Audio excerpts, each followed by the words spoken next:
And now in this lecture I will answer two questions.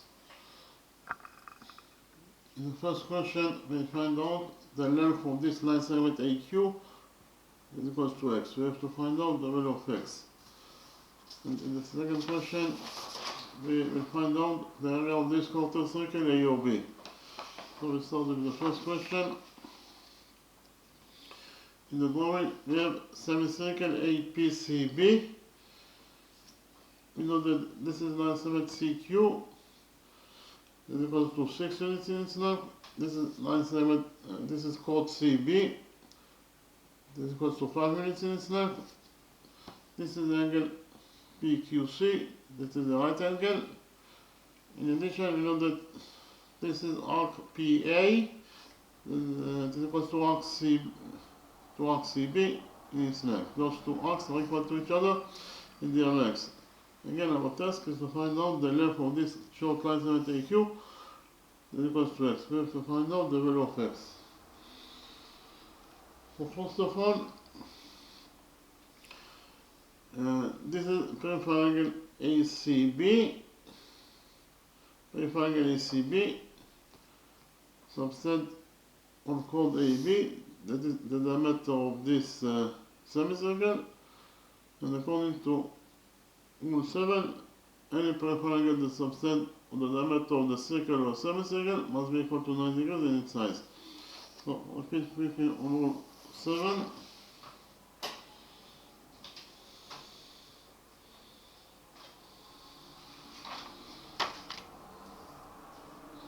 According to Rule 7, if a peripheral angle subtends on the diameter of the circle or semicircle, then it is equal to 90 degrees in its size. In the drawing, we have a circle. This is peripheral angle ACB that subtends on chord AB, that is the diameter of this circle, and therefore peripheral angle ACB equals to 90 degrees in its size according to this rule, Rule 7. So according to Rule 7, any peripheral angle that subtends on the diameter of a circle or semicircle must be equal to 90 degrees in its size. So we can implement Rule 7 in our drawing. In our drawing,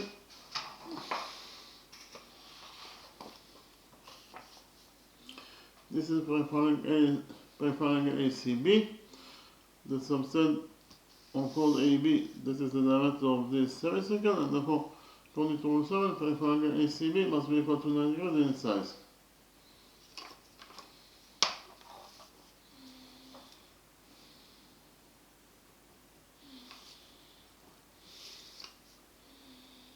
It is given as a question that arc PA equals to arc CB in its length.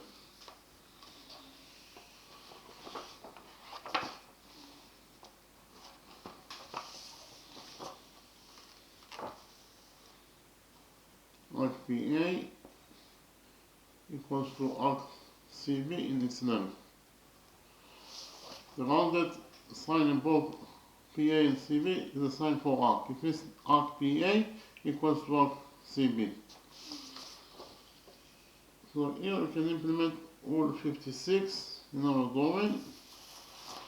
Repeat quickly on Rule 56. According to Rule 56, if two arcs are equal in length, then their corresponding chords are also equal in their lengths.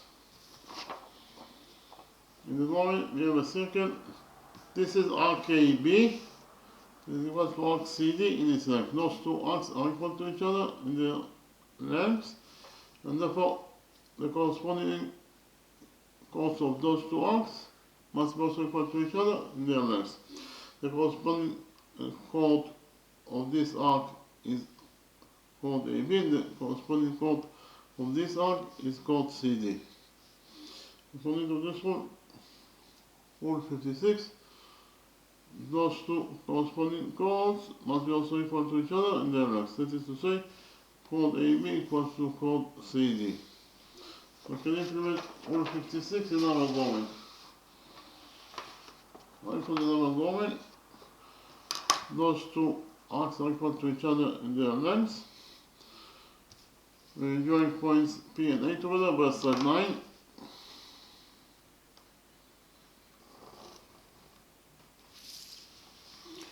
the corresponding chord of this arc is called PA, and the corresponding chord of this arc is called CB. According to Rule 56, those two corresponding chords must be also equal to each other and their lengths. That is to say, chord PA equals to chord CB in its length.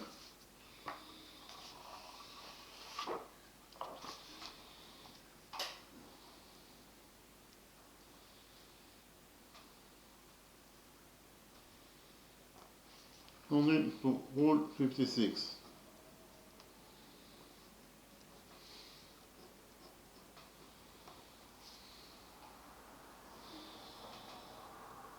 It is given us a question that chord CB equals to 5 units.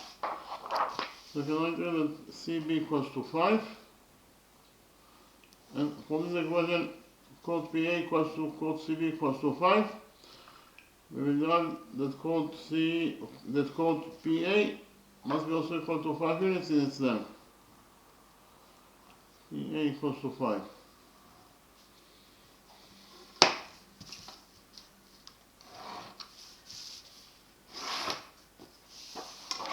This is called PA, equals to 5 units in its length, according to Rule 56.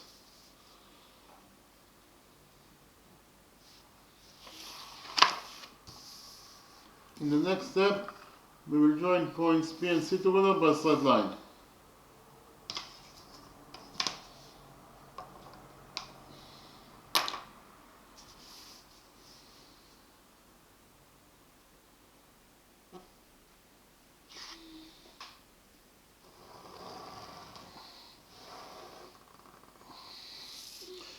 By joining points P and C, we can derive triangle PCA. This is triangle PCA that's obtained on chord PA that equals to 5 units in its length. Likewise, we have another triangle, that is triangle CAB. Triangle CAB is obtained on chord CB that is also equals to 5 units in its length. And according to Rule 57, because of the fact that those two triangles subtend on equal chords equals to 5 units, they must be equal to each other in their sizes. That is to say, triangle PCA equals to triangle CAB in its size.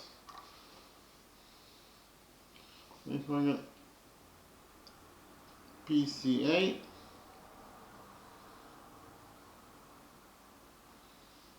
equals to this triangle CAB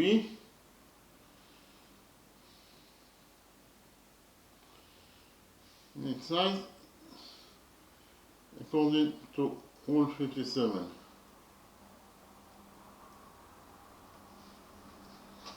And again, triangle PCA equals to triangle CAB in its size. Because of the fact that those two triangles subtend on equal chords, they must be equal to each other in their sizes. So if we define the size of this triangle PCA as alpha, then the size of this triangle CAB must be also equal to alpha, according to Rule 57.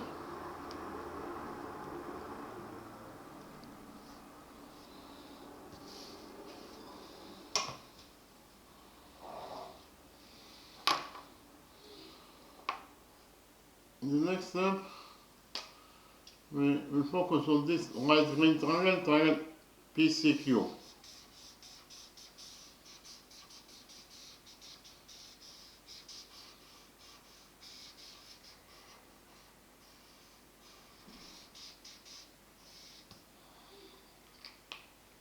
In this green right triangle PCQ, this angle equals to alpha, this angle equals to 90 degrees, and therefore this angle must be equal to 90 degrees minus alpha.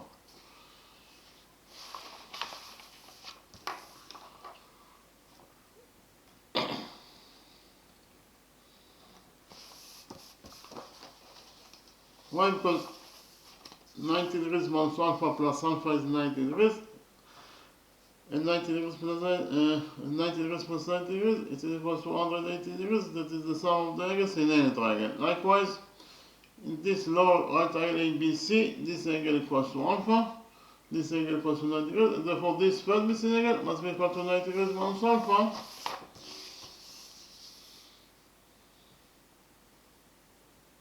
According to the thumb rule that says that the sum of the angles in any triangle is equal to 180 degrees.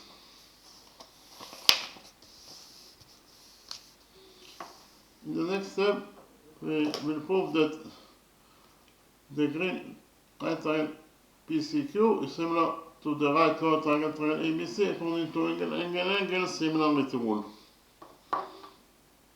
So why those two right triangles are similar to each other? First of all, those two angles are both equal to alpha and therefore they are equal to each other.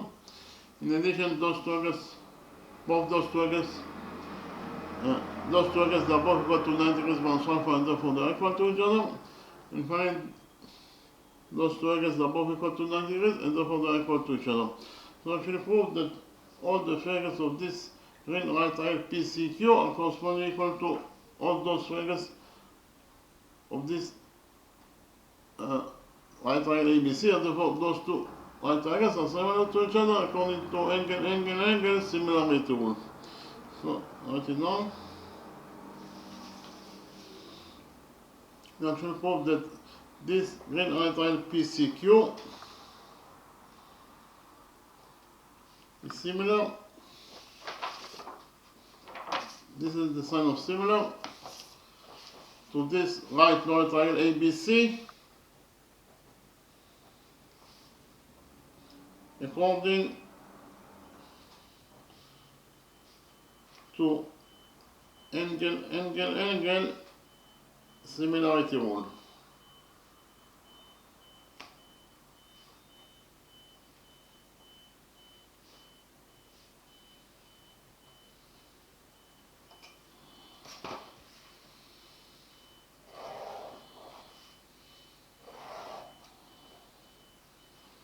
Repeat again, we should find out that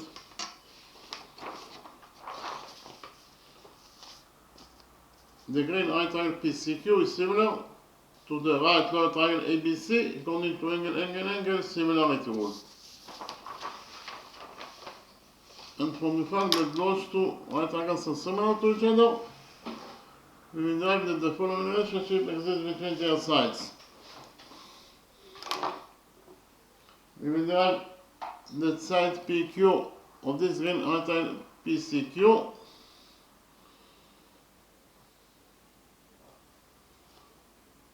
over side CB of this right lower triangle ABC is equal to side QC of this green right triangle PCQ over side AC of this right lower triangle ABC.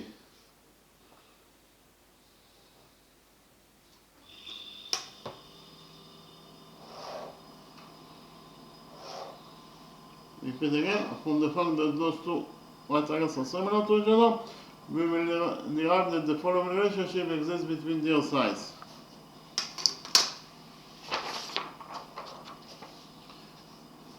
We will derive that side PQ of the green right triangle PCQ or side CB of the right lower triangle ABC equals to side QC of the green right triangle PCQ or side AC of the right lower triangle ABC.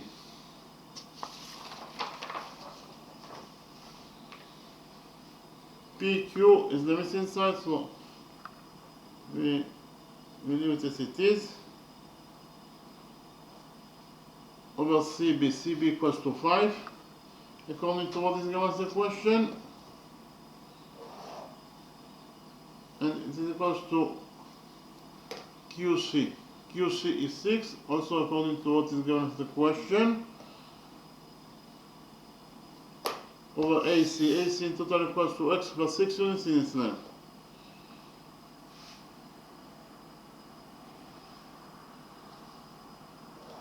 So in total, we actually found out that pq over 5 equals to 6 over x plus 6. Here we'll multiply this equation by 5.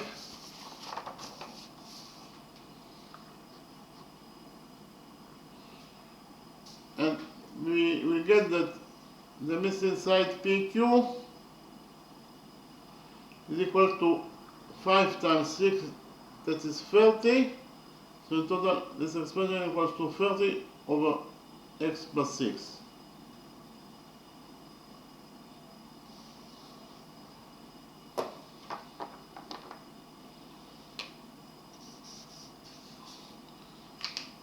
So we actually found out that this is the missing side PQ is equals to 30 over x plus 6 units in its length. So written on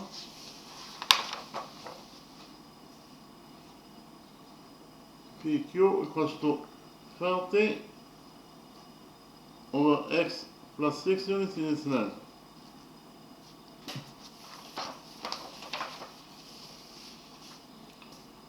It is given as a question that AC is the straight line. If we focus on the upper side of the straight line AC at point Q, here the sum of the areas must be equal to 180 degrees according to rule 3. Rule 3 says that the sum of the areas on one side of a straight line is equal to 180 degrees. So which areas we have at the upper side of the straight line AC at point Q? We have this angle that is the right angle, plus this missing angle. In total, the sum of those two angles must be equal to 180 degrees according to rule 3. Again, rule 3 says that the sum of the angles on one side of a straight line is equal to 180 degrees. Therefore, this missing angle must be equal to 90 degrees. This missing angle must be equal to 90 degrees in its size according to rule 3.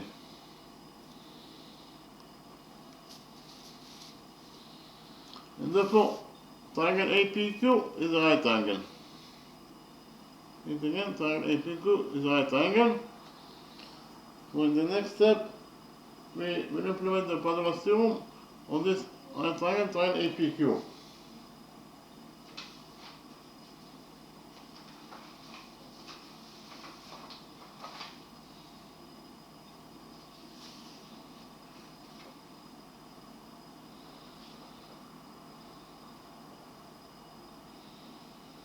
Here by PT is a version for Pythagoras theorem.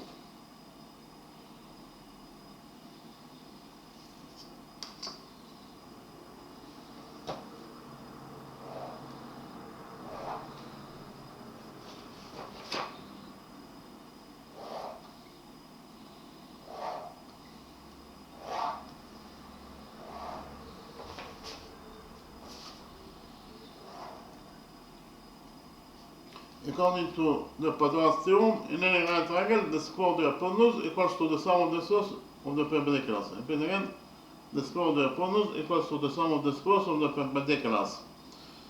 So in this triangle APQ, PA squared, that is the square of the hypotenuse,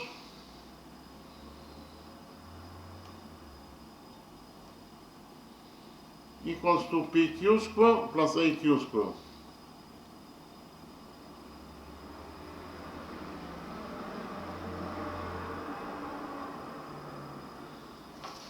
Repeat again, in this right line APQ, according to the Pythagoras theorem, PA squared, that is the square of the hypotenuse, equals to PQ squared plus AQ squared.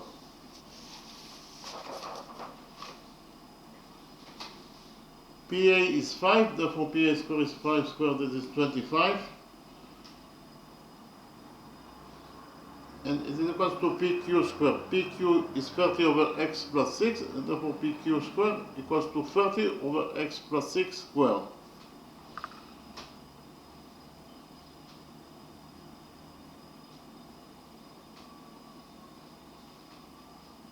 Plus AQ squared. AQ is x, therefore AQ squared is x squared.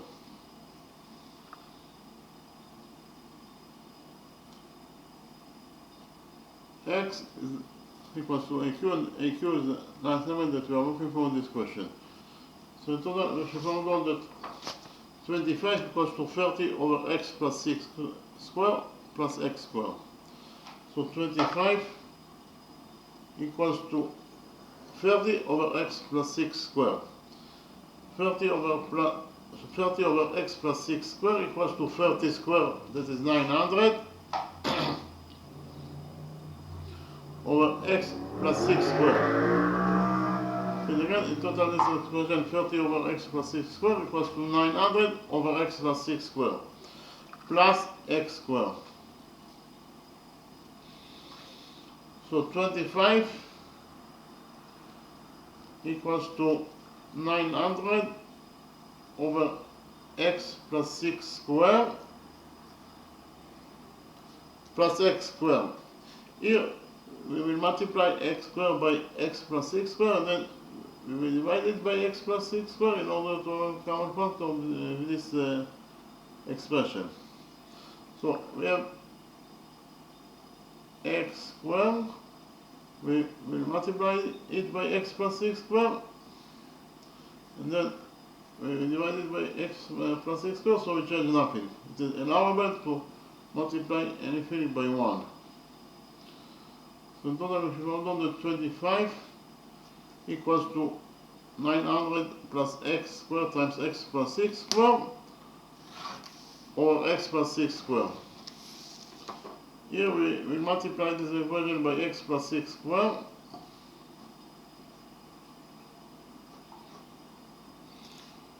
and we will get that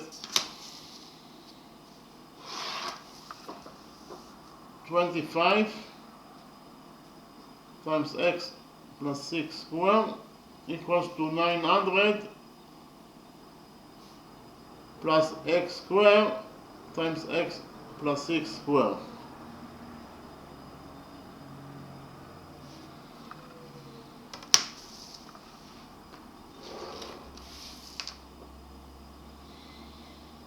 Here we will open the brackets on both sides of this equation, and we get that 25 times x plus 6 squared. X plus 6 squared equals to x squared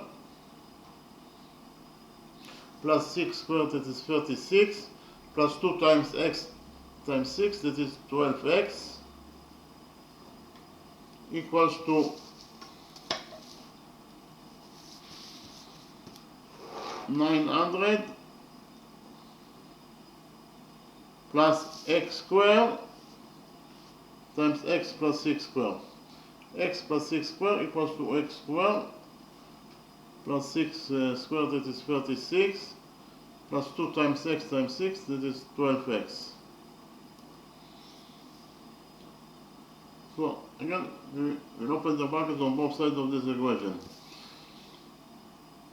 On this side of the equation, we have 25 times x squared, that is 25x squared, plus 25 times 30, that is 900,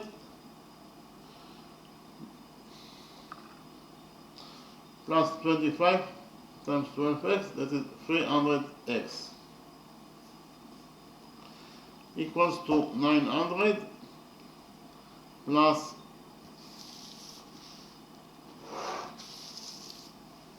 x squared times x squared is x to the power of 4, plus x squared times 36 is 36x squared, plus x squared is 12x. X squared times 12x equals to 12x cubed.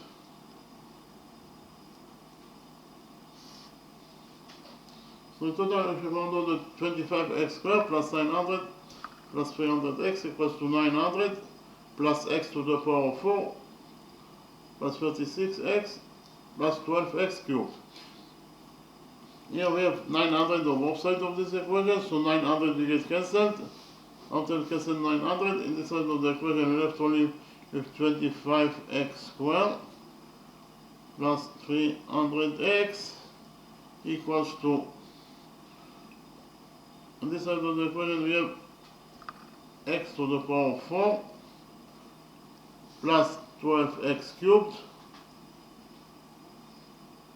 plus 36x squared. So here we subtract 25x squared from this equation, so inside of the equation 25x squared will get cancelled, then we're left only with 300x equals to the other side of the equation. We left with x to the power x to the power of 4 plus 12x cubed and 36x squared minus 25x squared equals to 11x squared.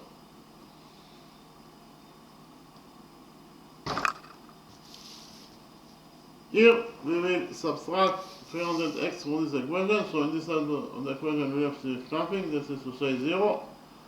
Well, on the other side of the equation we left with x to the power of 4 plus 12x cubed plus 11x squared minus 300x equals to 0.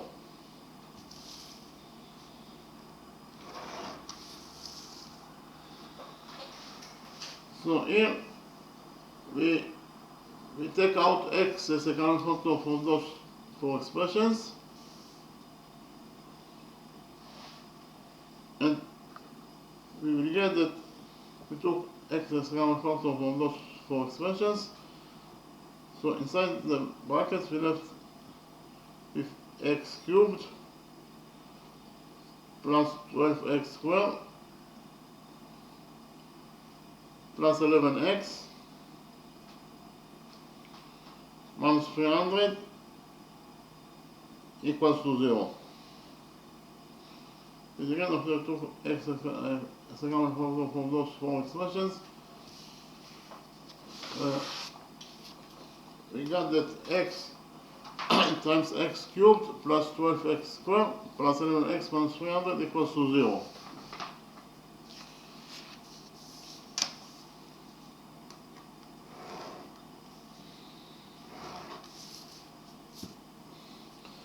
So this equation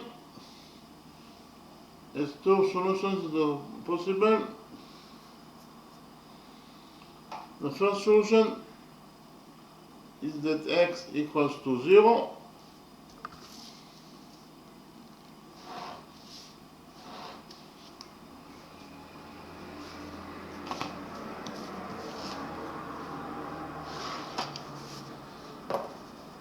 If x equals to 0, then 0 times anything equals to 0.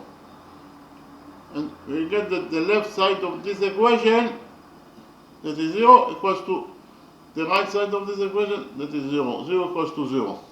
So the first solution to this equation is x equals to 0. We have another solution to this equation, that is to say, the expression in this brackets, if the expression in this brackets equals to 0, then 0 times x equals to 0, and 0 equals to 0. So the second solution to this equation is that the expression inside the brackets equals to 0. That is to say, x cubed plus 12x squared plus 11x minus 300 equals to 0.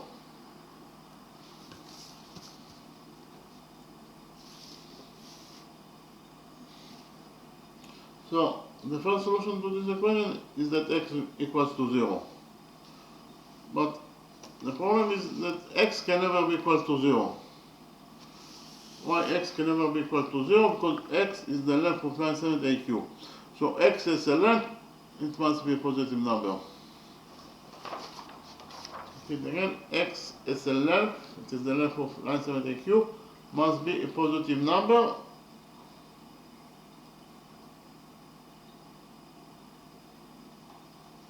Again, x is a length, and x is a length, it must be a positive number.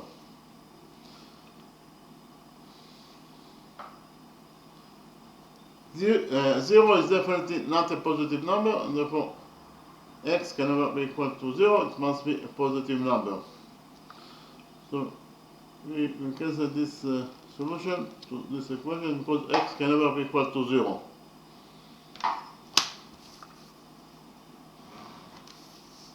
And therefore, we left only with the second solution to this equation, that is to say, this expression equals to 0. X cubed plus 12x squared plus 11x minus 300 equals to 0. So first of all, we check if x equals to 3 solves this equation. If x equals to 3, what is the value of this expression? Actually, we just substitute x by 3 and we find out what is the value of this expression, of this equation. If x equals to 3, then x cubed is 3 cubed. 3 cubed is 3 times 3 times 3.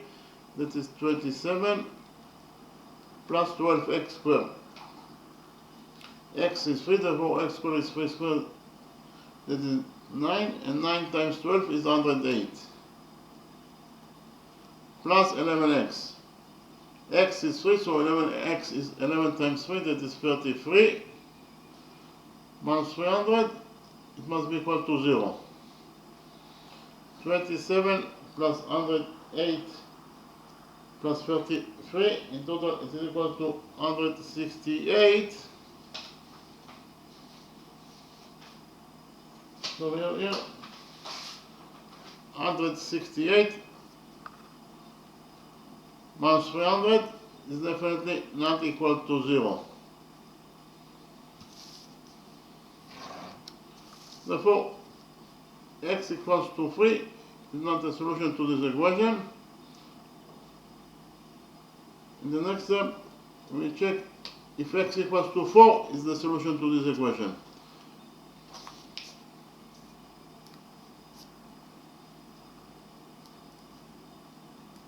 So we just have to substitute x by 4 in this equation.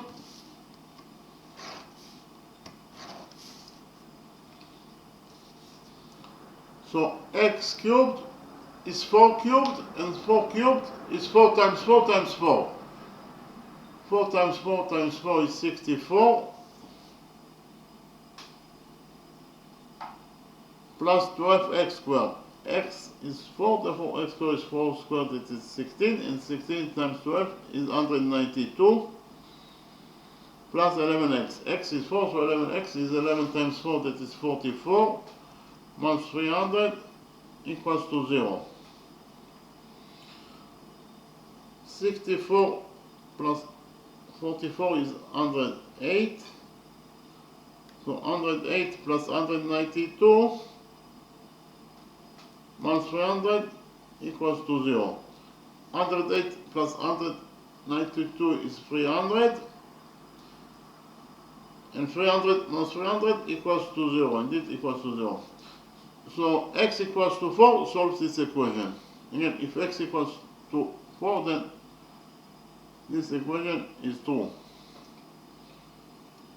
Okay, the solution to this equation is x equals to 4.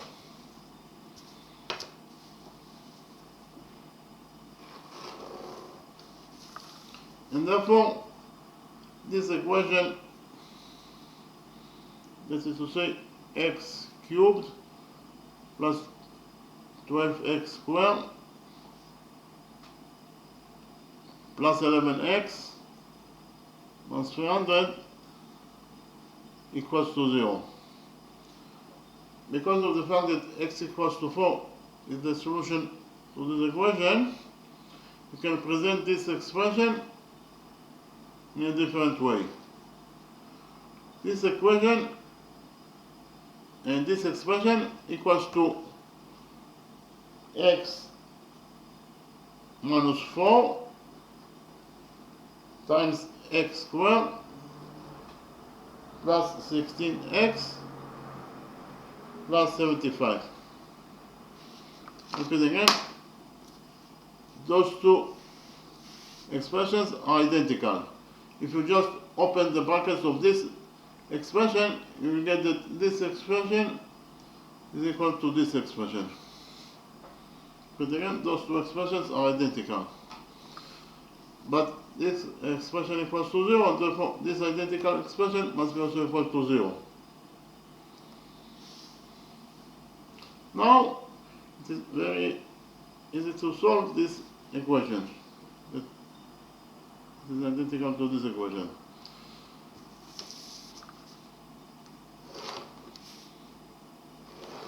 the first solution to this equation will be x minus 4 equals to 0.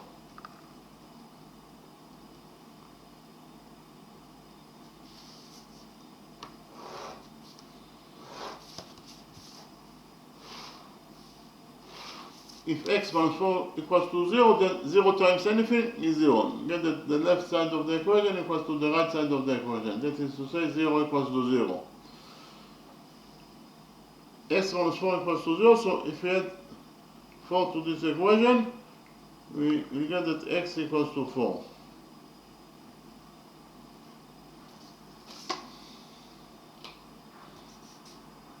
So the first solution to our question is that line segment AQ is equals to x equals to 4 units. But we have another solution.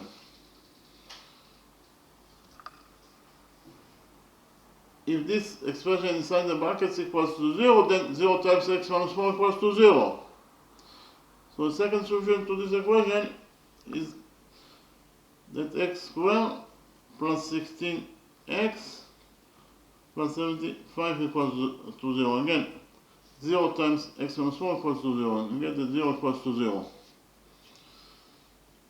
But we have to verify that this equation is indeed a true equation. It might be that x squared plus 16x plus 75 can never be equal to 0. That is to say, this quadratic equation might doesn't have any solutions at all. So we must verify that this quadratic equation x squared plus 16x plus 75 has a solution. Okay, so repeat again, this is a quadratic equation.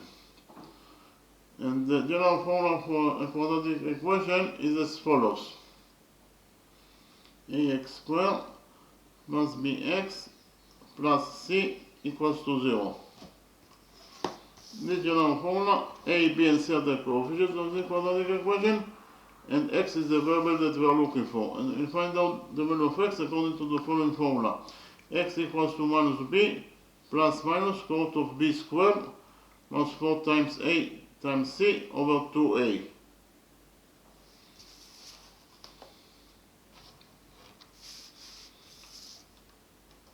The expression inside the brackets, the expression inside the root, that is to say b squared plus 4 times a times c, is the determinant of this quadratic equation. Repeat again, the expression inside the root is definitely b squared plus 4 times a times c is defined as the determinant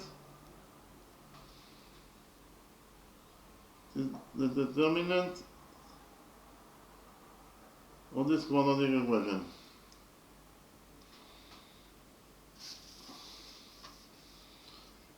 So this quadratic equation has a solution only and only if the determinant of the quadratic equation is not a negative.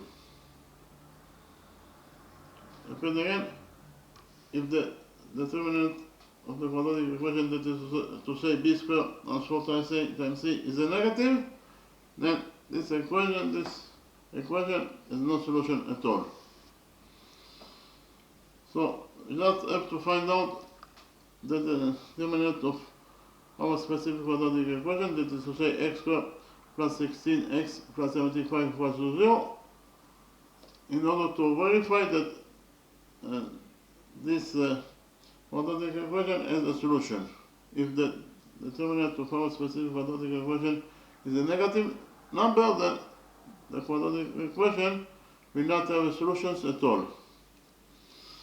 So our specific quadratic equation is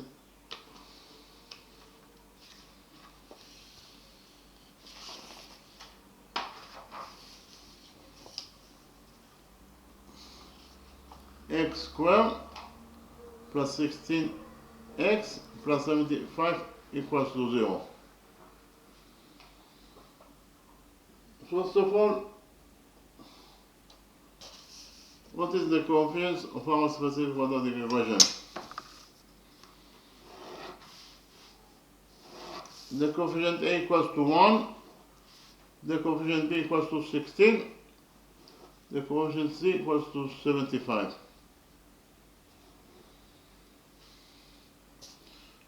And the determinant of any quadratic equation is B squared minus 4 times A times C. Therefore, the determinant of our specific quadratic equation is B squared minus 4 times A times C. B is 16, therefore B squared is 16 squared, that is 256, minus 4 times A times C. A is 1, so minus 4 times A is minus 4, times C is 75, so minus 4 times 75 is minus 300. So the determinant of our specific quadratic equation, that is to say x squared plus 16x plus 75 equals to 256 minus 300. 256 minus 300 is less than 0, that is to say it is a negative number. And because of the fact that the determinant of our specific quadratic equation is a negative, it means that this quadratic equation has no solutions at all. And because of the fact that this quadratic equation has no solutions at all, it means that this solution is an incorrect solution. Okay? So in the next step, I will present to you a second way to prove that this quadratic equation has no solutions at all.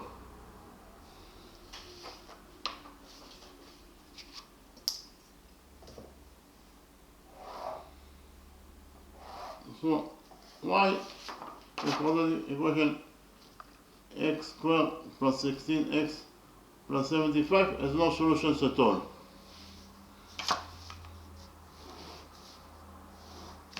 It means that x can never be equal to the left side of the equation can never be equal to 0. There is no x that solves this equation, this quadratic equation. So in order to prove that this quadratic equation has no solutions at all, we just substitute 75 plus 64 plus 11. And therefore this equation equals to x squared plus 16x plus 64 plus 11, and it equals to 0. We just substitute 75 plus 64 by 64 plus 11.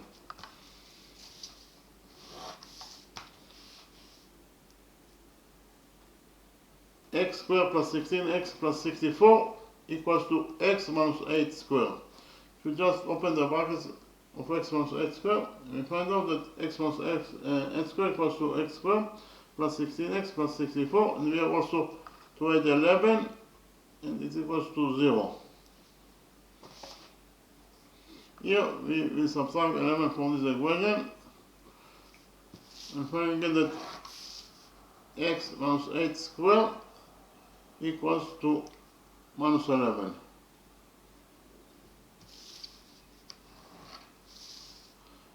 X minus 8 squared is a positive number,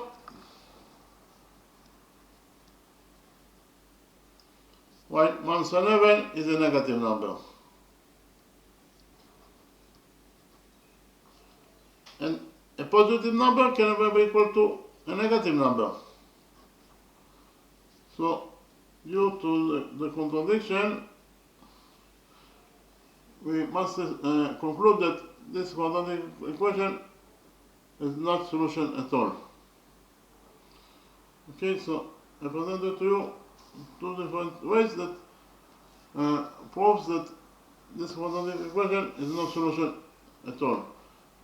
The first reason that this quadratic equation is no solution at all because of the fact that the determinant of this quadratic equation is a negative number. And if a determinant of any quadratic equation is a negative number, it means that it has no solutions at all.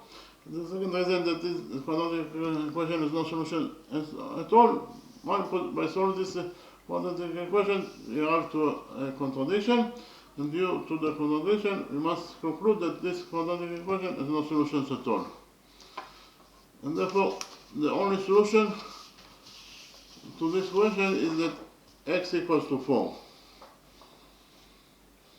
So, line segment AQ equals to x is equal to 4 units in its length.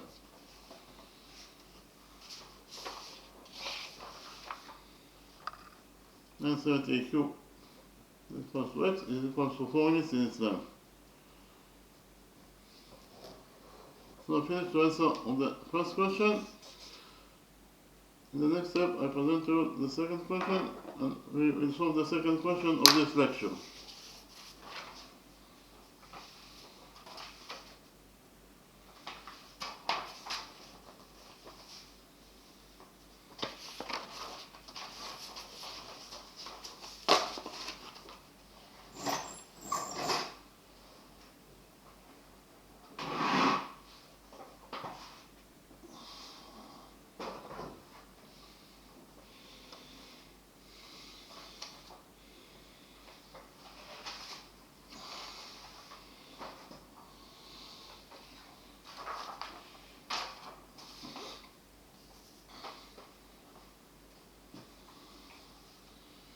The second question, our task is to find out the area of this quarter circle AOB.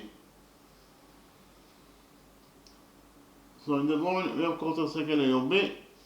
This is a right angle, this is two in a quarter circle. In addition, we know that the short line side PQ equals to 3 units in its length. Line side AQ equals to 4 units in its length. This is angle PQA, that is a right angle. Again, our task is to find out the area of this quarter circle AOB. So first of all, OB equals to OA, the above the area of the quarter circle, and therefore they are equal to each other. So if we define the radius of this quarter circle as R, then OA equals to R.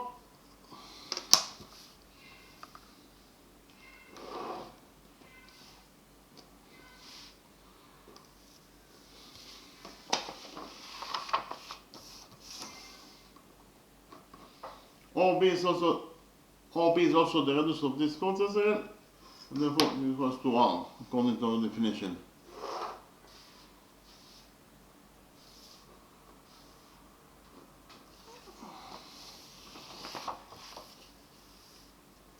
We have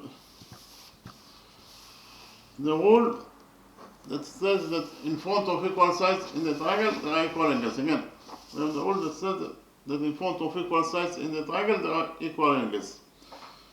So in the right triangle AOB, in front of those two equal sides, we have those two angles that must be also equal to each other in their sizes. So if we define the size of this angle as x, then the size of this angle must be also equal to x according to the rule that I mentioned. We also know that the sum of the angles in any triangle is equal to 180 degrees. So the sum of the angles in this right triangle AOB must be equal to 180 degrees.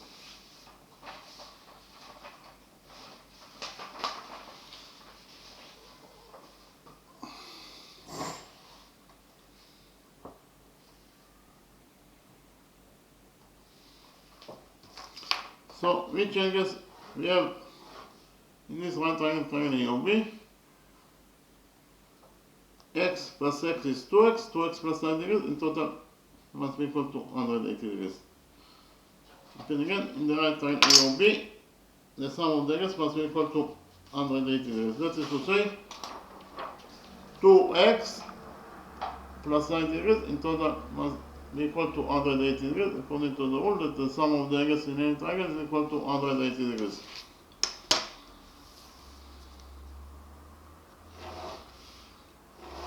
So here we will subtract 90 degrees from this equation, and finally get that 90 degrees equals to 180 degrees. We get that 2x equals to 180 degrees minus 90 degrees is 90 degrees. So 2x equals to 90 degrees. Here we will divide this equation by 2. And finally, we get that the missing angle x equals to 90 degrees over 2 is 45 degrees.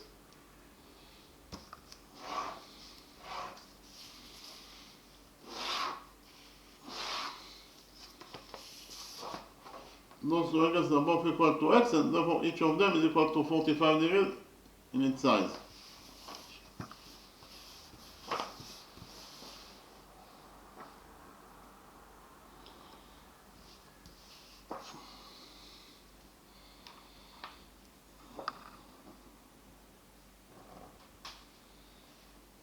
In the next step, we will do a construction.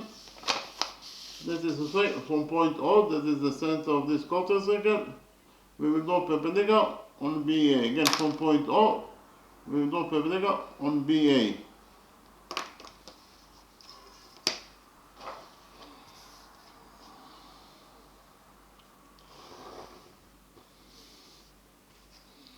So actually, this angle equals to 90 degrees in size, and this angle also equals to 90 degrees in size according to our construction. We will define the touching point of the perpendicular from point O and BA. This point is point M.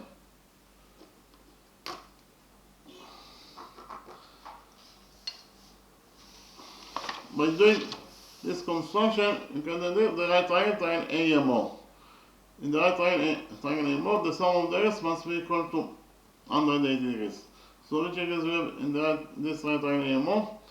We have 45 degrees plus 90 degrees is 135 degrees. So 135 degrees plus the size of this third missing angle in total must be equal to 180 degrees. Therefore, this third missing angle must be equal to 45 degrees in size.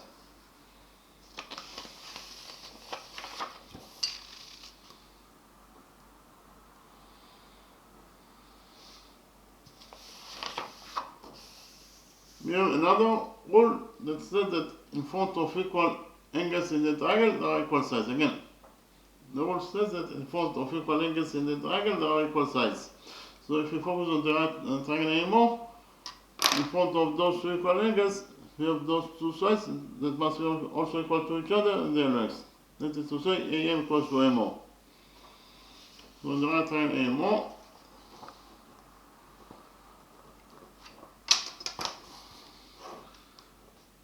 side AM equals to side MO according to the rule that says that in front of equal angles in the triangle there are equal sides.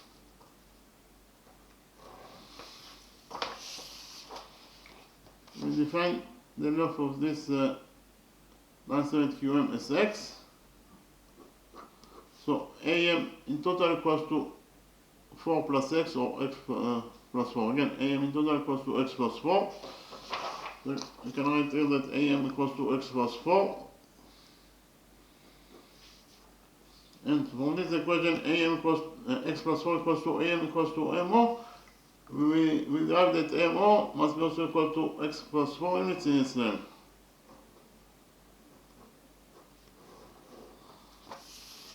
This is side MO is equal to x plus 4 units in its length.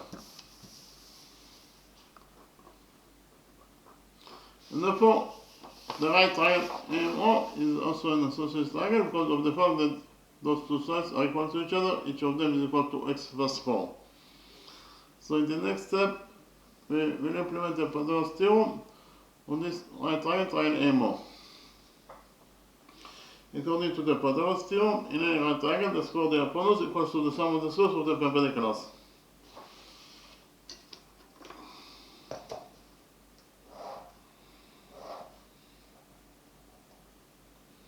So here by PT is a version for Pythagoras theorem. So in this right triangle AMO, according to the Pythagoras theorem, AO squared, that is the square of the hypotenuse,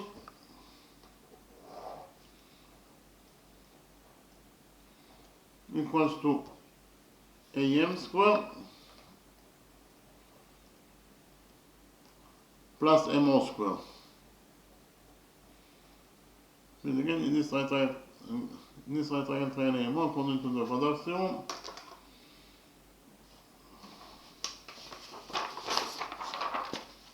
AO squared, that is the square of the hypotenuse, equals to AM squared plus MO squared. The hypotenuse AO is also the radius of the quarter circle, is equals to R. So AO equals to R, and therefore AO squared is R squared.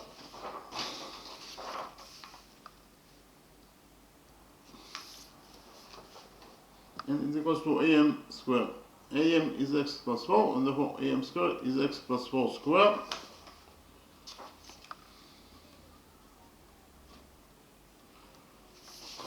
Plus MO squared. MO is also x plus 4, and therefore MO squared is x plus 4 squared. So in total, we have found out that R squared equals to x plus 4 squared plus x plus 4 squared. So R squared equals to x plus 4 squared times x plus 4 squared plus x plus 4 squared is 2 times x plus 4 squared.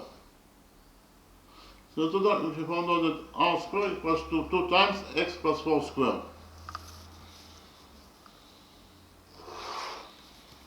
Here, we will take a root out of this equation and finding out that the radius R of the quarter circle equals to the square root of 2 and times the square root of x plus 4 squared. The square root of x plus 4 squared equals to x plus 4. The root, the square cancels the root, and the left only with x plus 4. So in total, we actually found out that the radius R of the quarter circle equals to the square root of 2 times x plus 4 units in its length.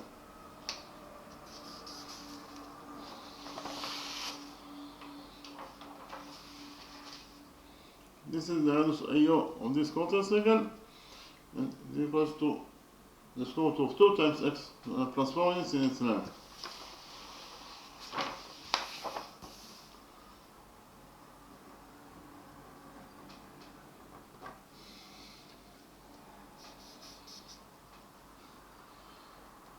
In the next step, we will do another construction.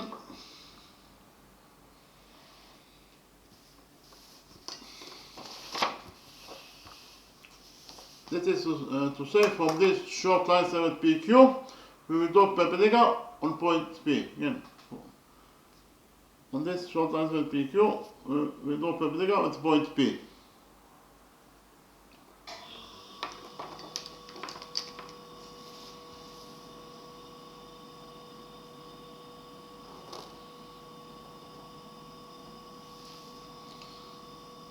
So actually, this angle equals to 90 degrees according to our construction.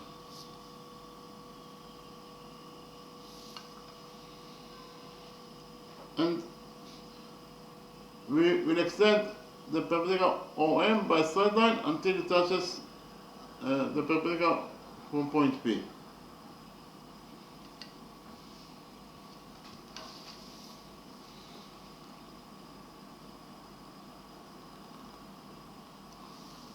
And we will define the touching point of the extended OM with the perpendicular from point P. This point is point N.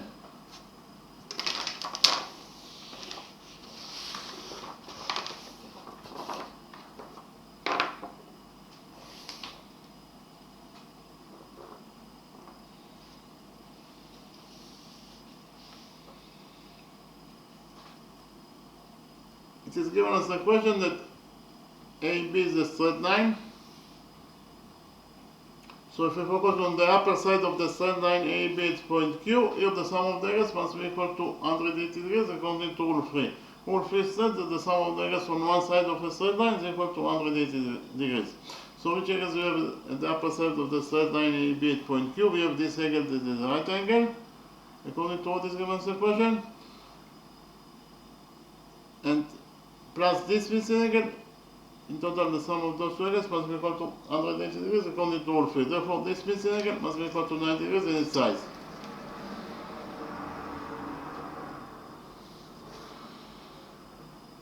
Likewise, OM is a perpendicular. So OM is a perpendicular, it is absolutely a straight line. When you extend a straight line by straight line, Again, when we extend a straight line by straight line, the result ON must be also a straight line. So ON is a straight line. So if we focus on the lower side of the straight line ON at point M, here the sum of the angles must be equal to 180 degrees according to the sum rule 3. So which angles we have at the lower side of the straight line ON at point M? We have this angle that is the right angle plus this missing angle. In total, the sum of those two angles must be equal to 180 degrees according to rule 3. Therefore, this missing angle must be equal to 90 degrees in its size.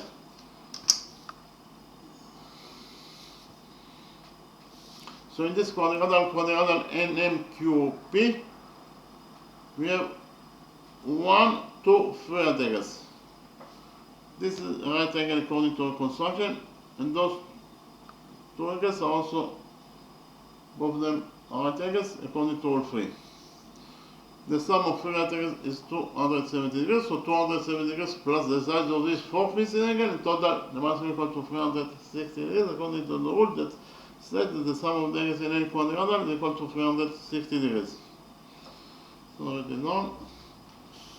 This quadrilateral NMQP,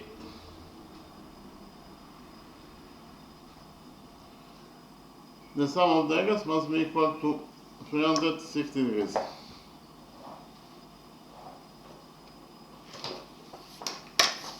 That is to say 270 degrees plus the size of this fourth missing angle, it is a angle P and M.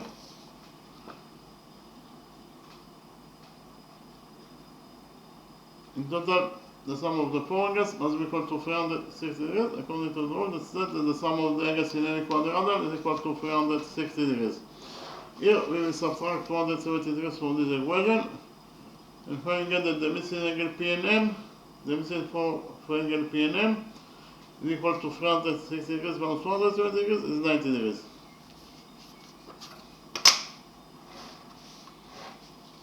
So if you found out that this is the missing fourth angle, it is also a right angle.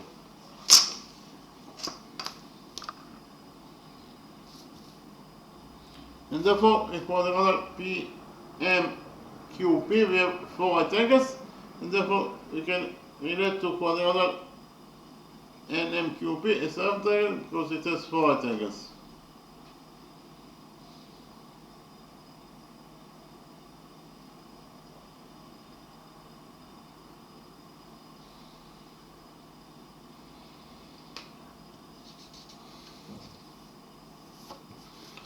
But we also know that the opposite sides of rectangle, the opposite sides of rectangle are equal to each other. So in rectangle PNMQ, side QM must be equal to the opposite side PN. But QM is x, therefore the opposite side PN must be also equal to x units in its length. Likewise, according to the sum rule, in the same rectangle PNMQ, side PQ must be equal to the opposite side NM. But PQ is 3, therefore the opposite side NM must be also equal to 3 units in its length.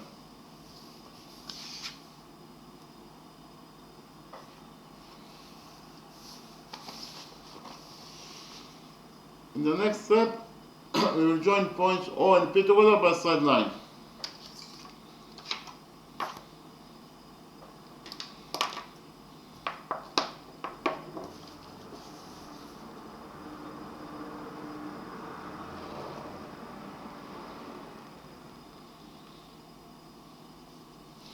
What is the definition of line segment OP? Line segment OP starts from point O, that is the center of this quarter circle, and then to point P, that is the point of the quarter circle itself. So this is exactly the definition of a radius. Therefore, OP is the radius of this quarter circle, that equals to the square root of 2 times x plus 4 units in its length. The radius of OP equals to the square root of 2 times x plus 4 units in its length. In the next step, we will implement the Pythagoras theorem on this triangle P and O. But again, we will implement the Pythagoras theorem on this right triangle P and O.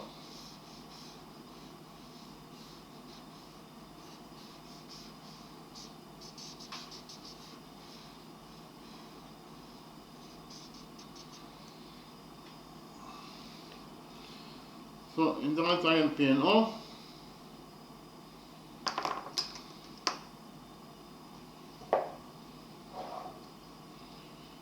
here by PT is abbreviation for Pythagoras theorem. According to the Pythagoras theorem, in this right hand triangle P and O, PO squared, that is the square of the hypotenuse, equals to PN squared plus NO squared.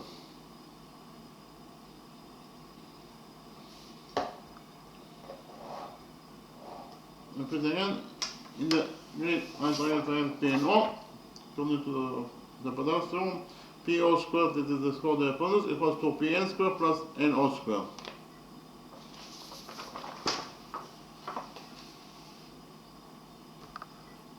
PO equals to the square root of 2 times x plus 4, and therefore PO squared equals to the square root of 2 times x plus 4 squared. And it is equal to Pn squared. Pn is x, therefore Pn squared is x squared. Plus NO squared. NO in total equals to x plus 4 plus 3, that is x plus 7. Again, NO in total equals to x plus 4 plus 3, that is x plus 7. And therefore NO squared equals to x plus 7 squared. So total, we actually found out that square root of 2 times x plus 4 squared equals to x squared plus x plus 7 squared. We will open the brackets on the opposite side of the equation, and we get that square root of 2 times x plus 4 squared equals to the square root of 2 squared, that is 2 times x plus 4 squared. And it is equal to x squared plus x plus 7 squared. X plus 7 squared equals to x squared plus 7 squared, that is 49, plus 2 times x times 7, that is 14x.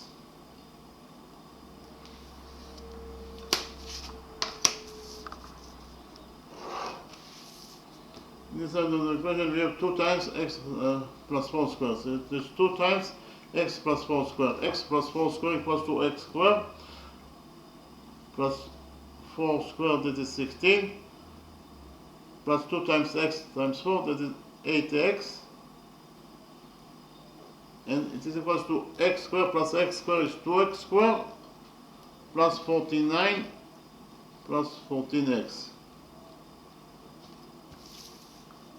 Here we will open the brackets of this expression and get that 2 times x squared is 2x squared plus 2 times 16 is 32 plus 2 times 8x is 16x, and it is equals to 2x squared plus 49 plus 14x.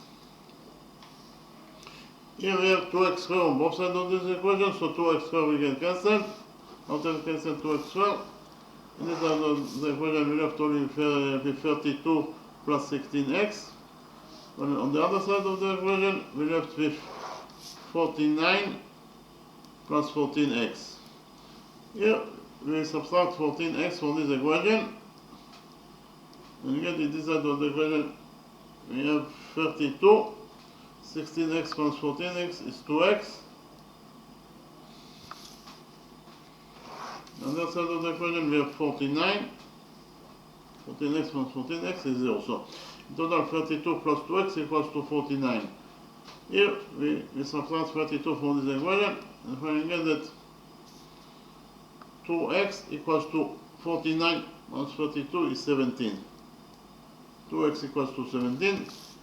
Here we divide this equation by 2, and we get that x equals to 17 halves.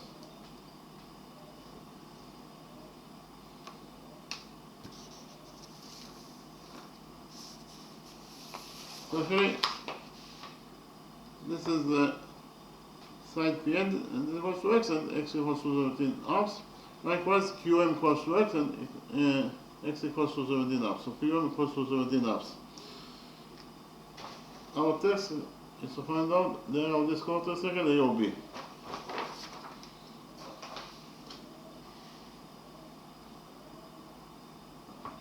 So what is the area of this quarter circle, A or B?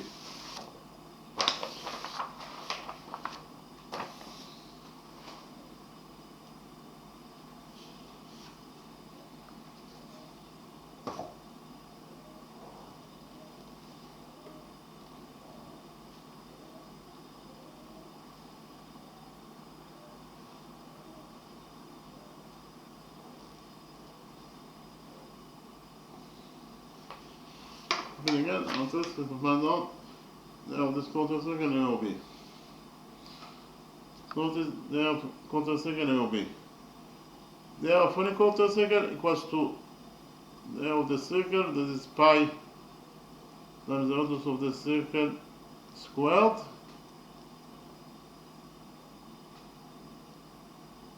and because of the fact that a quarter circle is 1/4 of a circle, then the area of the quarter circle must be equal to the area of the circle over 4. So the area of quarter circle will be equal to pi times the radius of the quarter circle squared, or the radius of the circle squared, over 4. So it is pi over 4 times the radius of the circle or quarter circle squared. We already found out that the radius of this quarter circle equals to the square root of 2 times x plus 4.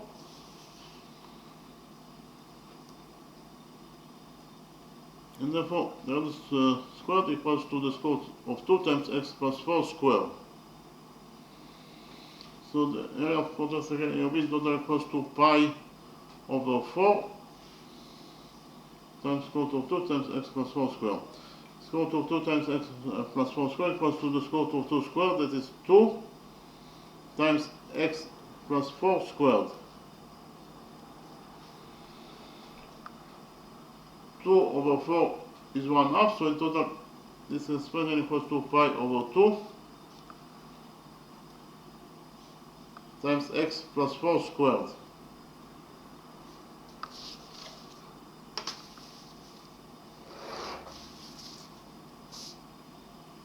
So the area of this quarter circle A or B equals to pi over 2 times x plus 4 squared. We already found out that x equals to 17/2. Therefore, we substitute x here by 17/2 and get that the area of quarter circle A or B total equals to pi over 2. Here we have x plus 4 squared. X is 17/2 plus 4 squared. So the area of this quarter circle A or B equals to pi over 2. Inside the brackets we have times 17 over 2 plus 4. Here we will multiply 4 by 2 and then we will divide it by 2 in order to come out with this number. 4 times 2 is 8 over 2. So we multiply 4 by 2 and then we divide it by 2, so we change nothing. All squared. So the area of quarter circle A or B in total equals to pi over 2. 17 plus 8 is 25, so inside the brackets we have 25 over 2 squared. So the area of quarter circle A or B equals to pi over 2 times 25 half squared. 25 half squared is 25 squared, that is 625, over 2 squared, that is 4. So the numerator of this expression we have 625 pi over 2 times 4, that is 8. 625 pi over 8 is equal to 245.437 square units inside.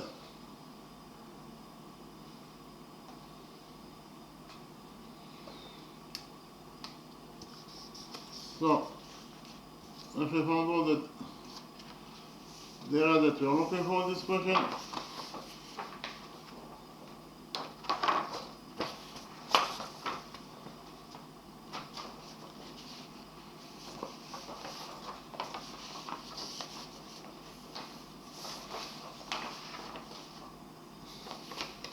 the area of this quadrilateral A or B. In total, it is equal to either 625 pi over h square units in size, or in terms of numbers, the area of this quadrilateral equals to 245.437 square units in size.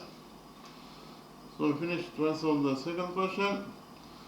In the next step, I will summarize the lecture. That is to say, I will repeat on the solution of the first question, and then repeat on the solution of this second question.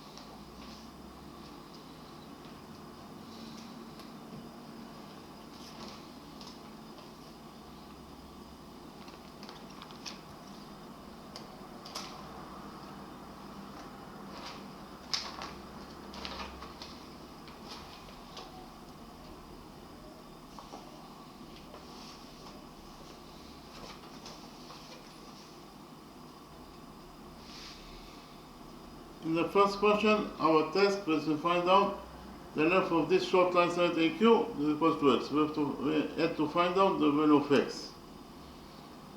So in the drawing, we have semicircle APCB. This is line segment QC. Equals to 6 units in itself. This is called CB. This equals to 5 units in itself. In addition, we know that arc PA equals to arc CB in itself. This is again PQC, this is the right angle. Again, our task is to find out the length of this short line segment QA. This is equals to x. We have to find out the value of x.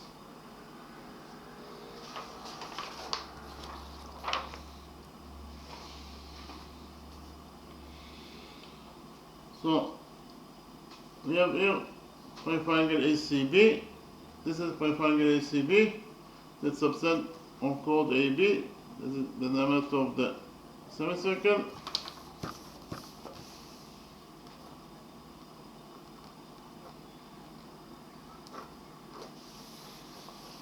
And according to rule 7, any angle that subtend on the diameter of the circle or semicircle must be equal to 90 degrees in size.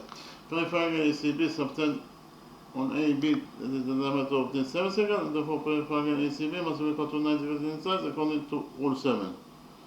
Okay, this is a right angle. In addition, it is given as a question that arc PA equals to arc CB in its length. And again, according to what is given as a question, arc PA equals to arc CB in its length. The rounded line around PN above PN CB is the same for arc. So please that arc PA equals to arc CB in its length, according to what is given as the question. So here we can implement rule 56, why? Because we have arc PA equals to arc CB in its length. We join points P and E together by straight line. The corresponding chord to this arc is called PA, and the corresponding chord to this arc is called CB.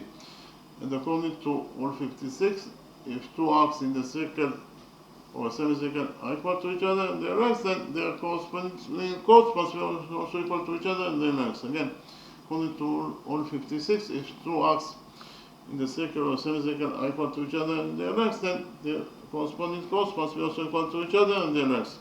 Therefore, according to rule 56, we know that chord PA equals to chord CB in its length.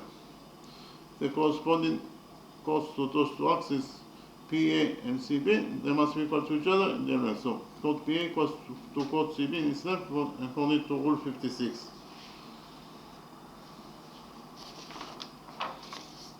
Because of the fact that arc PA equals to arc CB in its length, then their corresponding chords must be also equal to each other in their lengths. That is to say, chord PA equals to chord CB, according to rule 56. But it is given as the equation that called CB equals to 5 units in its length. So you can write down here that CB equals to 5, and from this equation PA equals to CB equals to 5. We will derive that code PA must be also equal to 5 units in its length. Again, code PA must be also equal to 5 units in its length. This is code PA, this is also 5 units in its length. In the next step, we join points P and C together by straight line. By joining points P and C, we can do triangle ACP. This is triangle ACP. That's obtained on code PA. This is equal to 5 units in its length. Likewise, in our drawing, we have another triangle. This is triangle CAB. This is triangle CAB. That's obtained on code CB. It's also equal to 5 units in its length. And because of the fact that those two triangles subtend on equal chords, equals to 5, they must be equal to each other in their sizes. That is to say, triangle PCA equals to triangle CAB in its size. And again, if you found out that according to rule 57, triangle PCA must be equal to triangle CAB in its size because of the fact that both triangles subset on equal chords. Therefore, they must be equal to each other in their sizes. And again, those two triangles subset on equal chords, therefore they must be equal to each other in their sizes.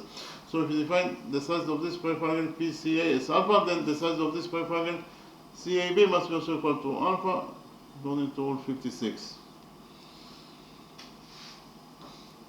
In this green eye triangle PCQ, this angle equals to alpha, this angle equals to 90 degrees, and therefore this third missing angle must be equal to 90 degrees minus alpha. Why? Because 90 degrees minus alpha plus alpha is 90 degrees, and 90 degrees plus 90 degrees, it is equal to 180 degrees, it is the sum of the angles in any triangle. Likewise, in the lower triangle ABC, this angle equals to alpha, this angle equals to 90 degrees, this angle equals to 90 degrees, and therefore this third missing angle must be equal to 90 degrees minus alpha, according to the sum of the set that the sum of the angles in any triangle is equal to 180 degrees. In the next step, we prove that this right triangle PCQ is similar to this right triangle ABC according to angle similarity rule. So, write those two right triangles are similar to each other. First of all, those two angles are both equal to alpha and therefore they are equal to each other. In addition, those two angles are both equal to 90 degrees minus alpha and therefore they are equal to each other. And finally, those two angles are both equal to 90 degrees and therefore they are equal to each other. So if you found out that all the angles of this green right triangle PCQ are corresponding equal to all the figures of this right triangle ABC, therefore those two right triangles are similar to each other according to angle similarity rule. And again, if you found out that the green right triangle PCQ is similar, this is the sign of similar, to the right lower triangle ABC according to angle similarity rule. And from the fact that those two right triangles are similar to each other, we will derive that the following relationship exists between their sides. We will derive that side PQ of this green right triangle PCQ over side CB of this right triangle ABC is equal to side QC of this green right triangle PQC over side AC of this right lower triangle ABC. And again, from the fact that those two right triangles are similar to each other, we will derive that side PQ of the green triangle or side CB of the right triangle ABC equals to side QC of the green triangle or side AC of the right triangle ABC. PQ is the missing side, so we leave it as it is. CB is 5 according to what is given in the question. QC is 6 also according to what is given in the question. AC total equals to x plus 6. X plus 6. So AC equals to x plus 6. So AC equals to x plus 6. So in total we shall find out that PQ over 5 equals to 6 over x plus 6. Here we multiply this equation by 5 and we found out that the missing side PQ equals to 5 times 6 is 30. So in total this expression equals to 30 over 6 over x plus 6. So the missing side PQ equals to 30 over x plus 6 units in its length. This is the missing side PQ. This equals to 30 over x plus 6 units in its length. It is given as the equation that AC is the straight line. AC is the straight line, so if you focus on the upper side of the straight line AC at point Q, if the sum of the angles must be equal to 180 degrees according to all three. All three said that the sum of the angles on one side of a straight line is equal to 180 degrees. So which angle we have at the upper side of the straight line is at point Q? We have this angle that is the right angle, plus this missing angle. In total, the sum of those two angles must be equal to 180 degrees according to all three. Therefore, this missing angle must be equal to 90 degrees inside, and therefore triangle PQA is a right angle. So the next step, implemented the Padoas theorem on this right triangle APQ. According to the Padoas theorem, in any right triangle, the square of the opponents equals to the sum of the squares of the perpendiculars. So in this right triangle AQP, PA square, that is the square of the opponents, equals to PQ square plus QA square.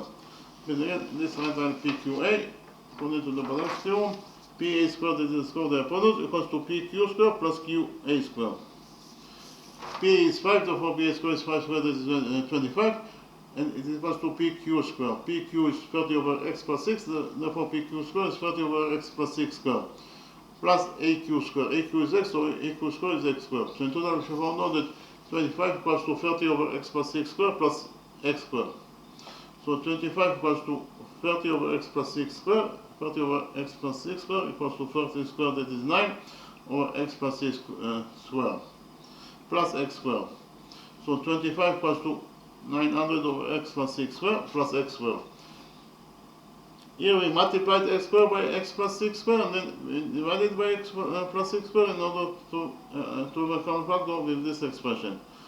So we have x square times x plus 6 square divided by x plus 6 square. We multiplied by x plus 6 square and then we divided by x plus 6 square. So we change nothing. It is allowable to multiply anything by 1. So in total, we found out that 25 equals to 900 plus x square times x plus 6 square over x plus 6 square. Here we multiply this equation by x plus 6 square. So in this side of the equation, we have 25 times x plus 6 square. On the other side of the equation, x plus 6 square is cancelled. So therefore, in total, in this side of the equation, we have 900 plus x square times x plus 6 square. So in total, we should find out that 25 times x plus 6 square equals to 900 plus x square times x plus 6 square. So in this of the equation, we have 25 times x plus 6 square. X plus 6 square equals to x square plus 6 square, that is 36, plus 2 times x times 6, that is 12x. And in the other side of the equation, we have it is equals to 900, and we have x square times x plus 6 square. So it is x square times x plus 6 square. X plus 6 square equals to x square plus 6 square, that is 36, plus 2 times x times 6, that is 12x. So in total, we should find out that 25 times x square plus 30 plus 12x equals to 900 plus x square times x square plus 36 plus 12x. We open the brackets on both sides of this equation.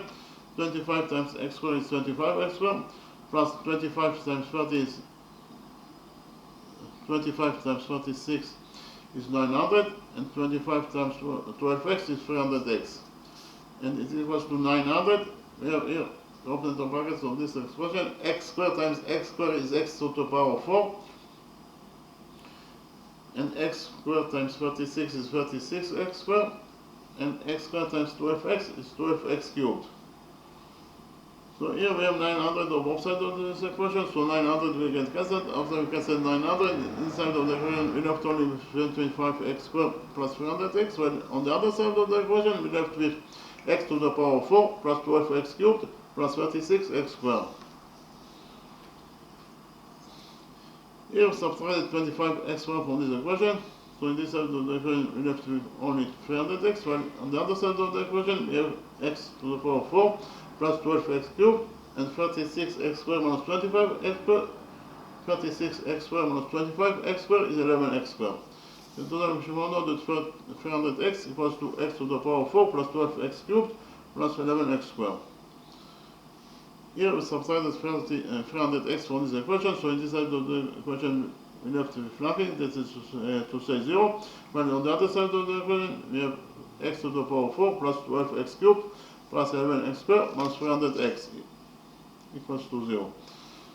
So here we took x as a second factor from those four expressions, so inside the brackets we left only with x cubed plus 12x squared plus 11x minus 300 equals to 0.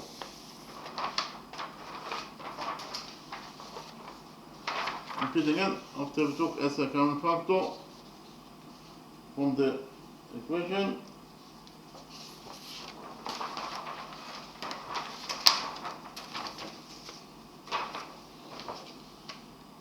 inside the brackets we left only x cubed plus 12x x squared plus 11x minus 300 equals to 0. So this equation has two solutions. The first solution is that x equals to 0. 0 times anything is 0. So you get that the left side of the equation equals to the right side of the equation. That is to say 0 equals to 0. Another solution to this equation is that this expression inside the brackets equals to 0. And then 0 times x equals to 0. You get that 0 equals to 0. So the second solution to this equation is that x cubed plus 12x squared plus 11x minus 300 equals to 0. But x can never be equal to 0. Why x can never be equal to 0? Because x is the length of line 7AQ. So x as a length, it must be a positive number. 0 is definitely not a positive number, and therefore x can never be equal to 0. It must be equal to a positive number. Because of the fact that x is a length, x as a length, it must be a positive number. X equals to 0 is a negative number, and therefore x can never be equal to 0. So therefore we cancel the first solution to this equation, and we take into account only the second solution to this equation. That is to say, x cubed plus 12x squared plus 11x minus 300 equals to 0. So therefore, first of all, we check if x equals to 3 solves this equation. That is to say, we substitute x by 3, and we check if this equation is true for x equals to 3. If x equals to 3, we just have to substitute x by 3 in the equation. X cubed is 3 cubed, that is 3 times 3 times 3, that is 27, plus 12x squared. X is 3, so x squared is 3 squared, that is 9, 9 times 12 is 108, plus 11x. X is 3, so x is 11 times 3, that is 33, minus 300. 27 plus 108 plus 33, in total it is 168, so 168 minus 300 should be equal to 0, but 168 minus 300 is definitely not equal to 0. So x equals to 3 doesn't solve this equation. In the next step, we check if x equals to 4 solves this equation. That is to say, we substitute x by 4, and we check if the left side of the equation is equal to the right side of the equation. If x equals to 4, then x cubed is 4 cubed. That is to say, it is 4 times 4 times 4, that is 64, plus 12x squared.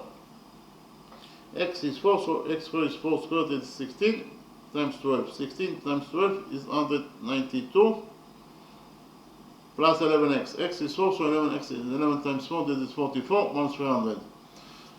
So, equals to 0. 64 plus 44 is 108, plus 192 minus 300 equals to 0. 108 plus 192 is 300, so we have 300 minus 300 equals to 0. So x equals to 4 solves this equation. Again, x equals to 4 solves this equation. And therefore we can present this equation in another way.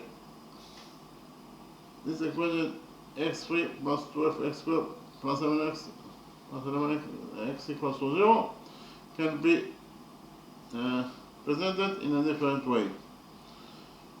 This expression is identical to x minus 4 times x squared plus 16x plus 75.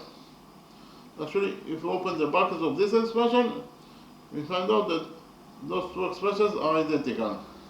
Therefore, we substitute this expression by this identical expression. This expression equals to 0, therefore the identical expression must be also equal to 0. So now it is very easy to solve this equation. There are two solutions to this equation. Either x minus 4 equals to 0, or either x squared plus 16x plus 75 equals to 0.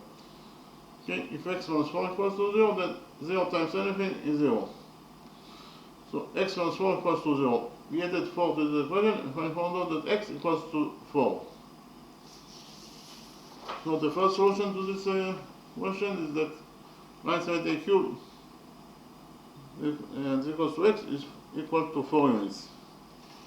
Now we have to check if the second solution to this equation is a correct solution. That is to say, we have to check if x squared plus 16x plus 75 would be equal to 0. So this is a quadratic equation, and the general formula for a quadratic equation is as follows: ax squared plus bx plus c equals to 0. In this general formula, a, b, and c are the coefficients of this quadratic equation, and x is the variable that we are looking for. And we find out the value of x according to the following formula: x equals to minus b plus minus 4 to b squared minus 4 times a times c over 2a. The expression inside the root is the determinant of this quadratic equation. Again, the expression inside the root is b squared minus 4 times a times c, and it is the determinant of this quadratic equation. And we know that if the determinant of any quadratic equation is negative, then the quadratic equation has no solutions at all. Therefore, we have to verify that the determinant of our specific quadratic equation is not a negative number. Why? Because if it is a negative number, it doesn't have a solution at all. And again, we have to verify that the determinant of this specific quadratic equation is not a negative. The coefficient A of this quadratic equation is 1, the coefficient B is 16, and the coefficient C is 75. The determinant of the quadratic equation is b squared minus 4 times a times c. B is 16, therefore b squared is 16 squared, that is 256, minus 4 times a times c. Minus 4 times a is minus 4 times 1, that is minus 4 times c. C is 75, so minus 4 times 75 is minus 300. So the determinant of this quadratic equation, in total it is 256 minus 300, that is a negative number. And because of the fact that the determinant of this quadratic equation is negative, it means that this quadratic equation has no solutions at all. And because of the fact that this quadratic equation has no solutions at all, it means that it is not a correct solution. This quadratic equation has no solutions at all, therefore this is a wrong solution. Therefore, we have only if the other solution for this equation, this is x equals to 4. And again, the only solution to this question is that line side a cubed equals to x is equals to 4 units in its length. In the next step, I presented to you another second way to prove that this quadratic equation has no solutions at all. We just substitute that 75 plus 64 plus 11. Again, substitute 75 plus by 64 plus 11. So this equation in total equals to x squared plus 16x plus 75 is 64 plus 11 equals to 0. This expression x squared plus 16x plus 64 is equal to x minus 8 squared. If you open the brackets of this expression, you get that x minus 8 squared equals to x squared plus 16x plus 64 plus 11 equals to 0. Here we subtract the 11 from this equation and find out that x minus 8 equals to minus 11. Minus 11 is a negative number, x minus 8 is a positive number. And a positive number can never be equal to another negative number. So by trying to solve this equation, we got to a contradiction, therefore this equation has no solution at all due to the contradiction. So I presented to you two different ways that proves that this quadratic equation has no solutions at all. And therefore the only solution to this to our question is that line side AQ equals to x is equal to 4 units in its length. So finish with the first question. In the next step, I'll repeat the solution of the second question.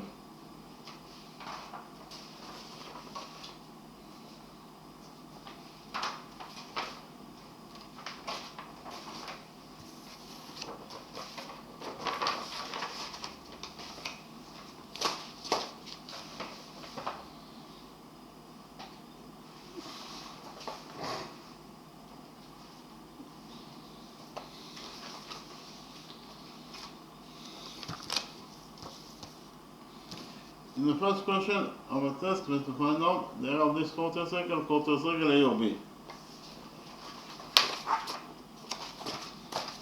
In quarter circle A or B, this is the right angle, this is true in any quarter circle. In addition, we know that this is the short tangent PQ, this is equals to 4 units in itself. This is 97AQ, this is equals to 4 units in itself. This is angle PQ8, this is a right angle. Again, our test is to find out the area of this quarter circle A or B.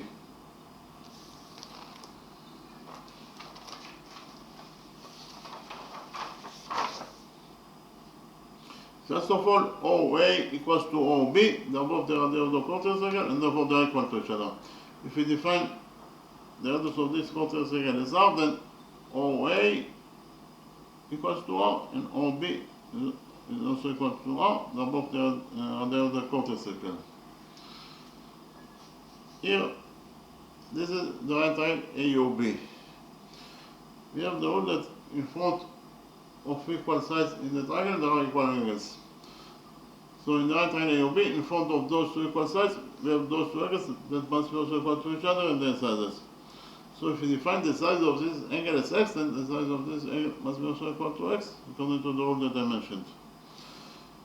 So the sum of the angles in any triangle is equal to 180 degrees. So in the right triangle A or B, x plus x, that is 2x, plus 90 degrees, in total must be equal to 180 degrees. Again, in the right triangle A or B, the sum of the angles must be equal to 180 degrees. That is to say 2x plus 90 degrees, in total must be equal to 180 degrees. Here we subtract the 90 degrees from the equation, if we found out that 2x equals to 180 degrees minus 90 degrees is 90 degrees. 2x equals to 90 degrees, here we divide this equation by 2, and we found out that the missing x equals to 45 degrees in its size. Those two angles are both equal to x, and therefore each of them is equal to 45 degrees. In the next step, we did a construction, that is to say from point O, that is the center of this quarter circle, we do perpendicular on BA. Again, from point O, we do perpendicular on BA. So this angle equals to 90 degrees, this angle also equals to 90 degrees according to our construction. We define the touching point of the perpendicular from point O and BA, this point is point M. By doing this construction, we are going to do the right triangle A and B. In the right triangle A and B, the sum of the angles must be equal to 180 degrees. So which angles we have in the right small triangle A and B? 45 degrees plus 90 degrees is 135 degrees, so 135 degrees plus this third missing angle, in total they must be equal to 180 degrees. Therefore this third missing angle must be equal to 45 degrees in its size. So in this right triangle A and O, in front of those two equal angles, we have those two sides that must be also equal to each other in their lengths, according to the rule that in front of equal angles in the triangle there are equal sides. So in front of those two equal angles, we have those two sides that must be also equal to each other in their lengths. That is to say, side AM equals to side MO. And again, in the right triangle A and O, in front of equal sides we have equal angles. In front of equal angles we have equal sides, and therefore side AM must be equal to side MO. We define the length of line segment QM as x, therefore AM in total equals to x plus 4. So right here that AM equals to x plus 4, and from this equation x plus 4 equals to AM equals to MO, we will derive that OM must be also equal to x plus 4 in its length. This is side OM, this is equal to x plus 4 in its length.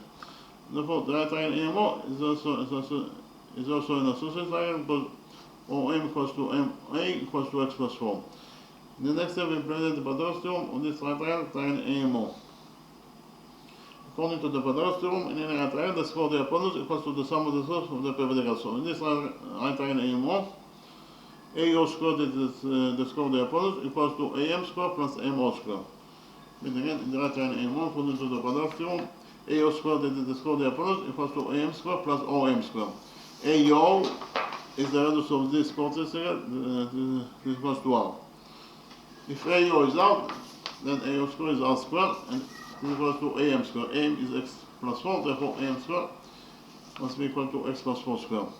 OM is also x plus 4, therefore OM squared equals to x plus 4 squared. So in total, actually found out that R squared equals to x plus 4 squared plus x plus 4 squared. This is actually 2 times x plus 4 squared. So R squared equals to 2 times x plus 4 squared. Here we took out all the equation and find out that the missing radius of the quarter circle equals to the square root of 2 times x plus 4. And again, the radius R is actually AO of this quarter circle equals to square root of 2 times x plus 4 units in its name. In the next step, we did another construction. That is to say, we do perpendicular on this short line segment PQ at point P. Again, we do perpendicular on this short line segment PQ at point P. So this angle equals to 90 degrees according to our construction. Then we extended the perpendicular OM. We extended the perpendicular OM by side line until it touches the perpendicular from point P. We define the touching point of the extended perpendicular OM with the perpendicular from point P. This point is point N. When doing this construction, we get there 1 PN MQ. This is giving us the question that AB is a straight line. So if you focus on the upper side of the straight line AB at point M, here the sum of the angles must be equal to 180 degrees according to rule 3. Rule 3 says that the sum of the angles on one side of the straight line is equal to 180 degrees. So each angles we have at the upper side of the straight line AB at point M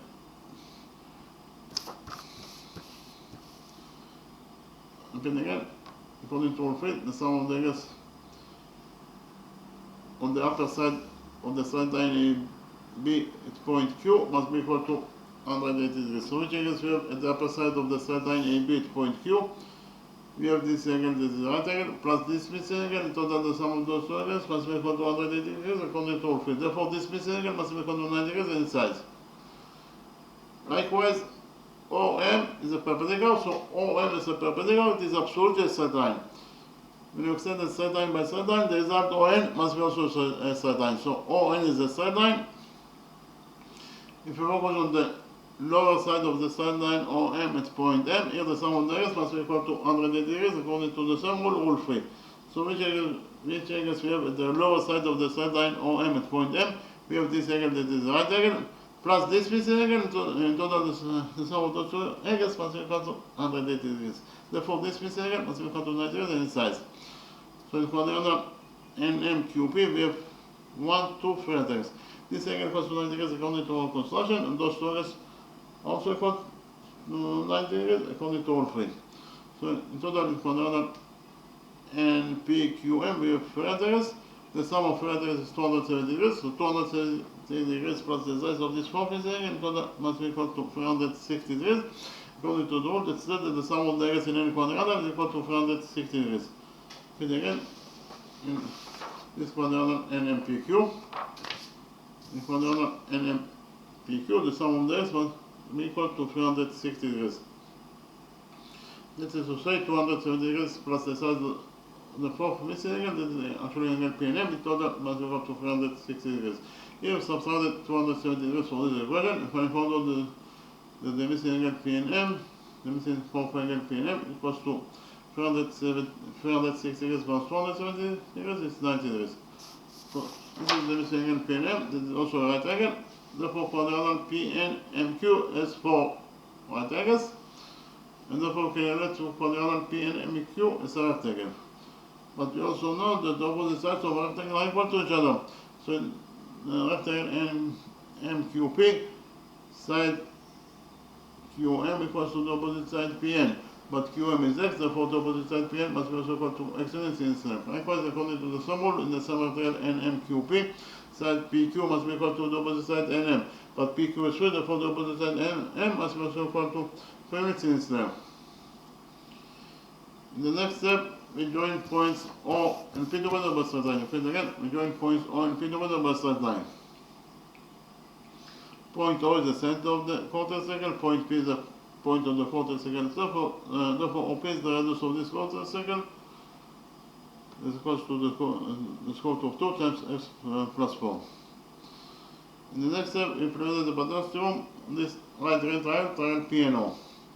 Moving to the Pater's theorem, in this right triangle P and O, PO squared is the square of the hypotenuse equals to Pn squared plus NO squared. Again, in this right triangle P and O, moving to the Pater's theorem,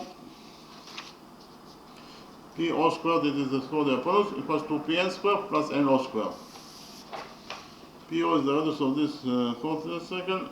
It equals to the square root of 2 times x plus 4, and therefore PO squared equals to the square root of 2 times x plus 4 squared. And it is equals to Pn squared. Pn is x, therefore Pn squared is x squared plus NO squared. NO, in total it is x plus 4 plus 3, that is x plus 7, therefore NO squared is x plus 7 squared. So in total we should find out that square root of 2 times x plus 4 squared equals to x squared plus x plus 7 squared. Open the brackets on both sides of this equation.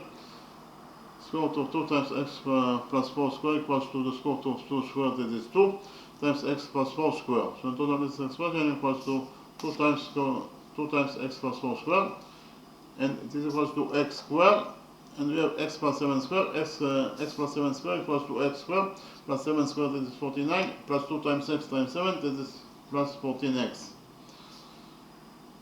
So we have here 2 times x plus 4 squared. X plus 4 squared equals to x squared plus 4 squared, that is 16, plus 2 times x times 4, that is 8x. And it is equals to, here we have x squared plus x squared is 2x squared plus 49 plus 14x.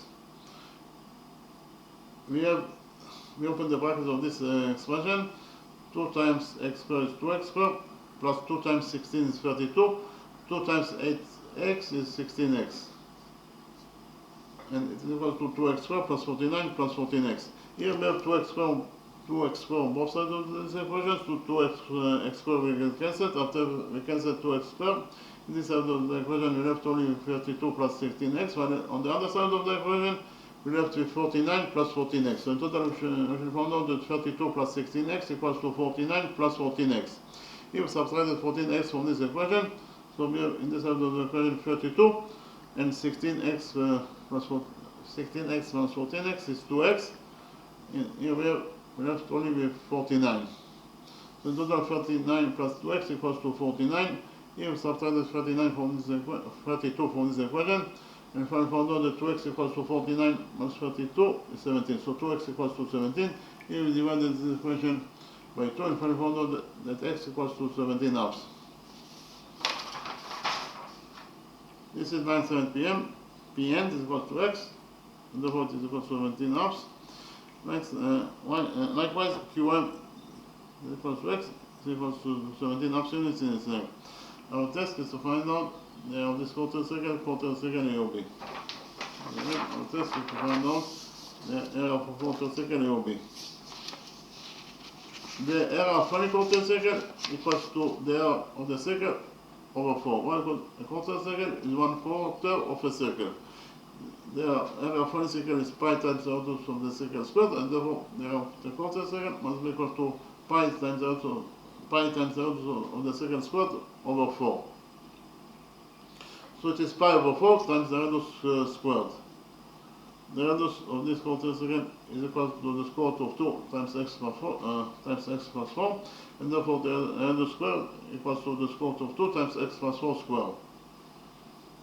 So it is pi over 2, open the brackets of this expression, square root of 2 times x plus 4 squared equals to the square root of 2 squared, that is 2, times x plus 4 squared. Here we have 2 over 4 is 1/2, so in total this expression equals to pi over 2. Therefore, in total, the area of quarter second will be equals to pi over 2 times x plus 4 squared. So it is pi over 2 times x plus 4 squared. X is 17 halves, so we substitute x by 17 halves. So in total, this expression equals to pi over 2. X is 17 over 2 plus 4 squared. In total, the area of this quarter second equals to pi over 2 times 17 halves plus 4 squared. Here we multiplied 4 by 2 and then we divided by 2 in order to have a common factor with this number. So in total, the area of this quarter circle equals to pi over 2 times 17 halves, and 4 times 2 is 8. We multiplied 4 by 2 and then we divided by 2, so we change nothing. So in total, the area of the quarter circle will be equals to pi over 2 times 17 plus 8 over 2 squared. 17 plus 8 is 25. So it's ordered inside the bracket we have 25 over 2 squared times pi over 2. So the area of the quarter second will be equals to pi over 2, and 25 over 2 squared equals to 25 squared, that is 625 over 2 squared, that is 4. So in total, in the numerator of this expression we have 625 over 2 times 4, that is 8. So in total, if you found that the area that we're looking for in this question, that is the area of this quarter circle AOB, equals to either 625 pi over 8 square units in size, or in terms of numbers, the area of this quarter circle AOB equals to 245.437 square units in its length. So that equals to 245.437 square units in size. Okay, thank you very much.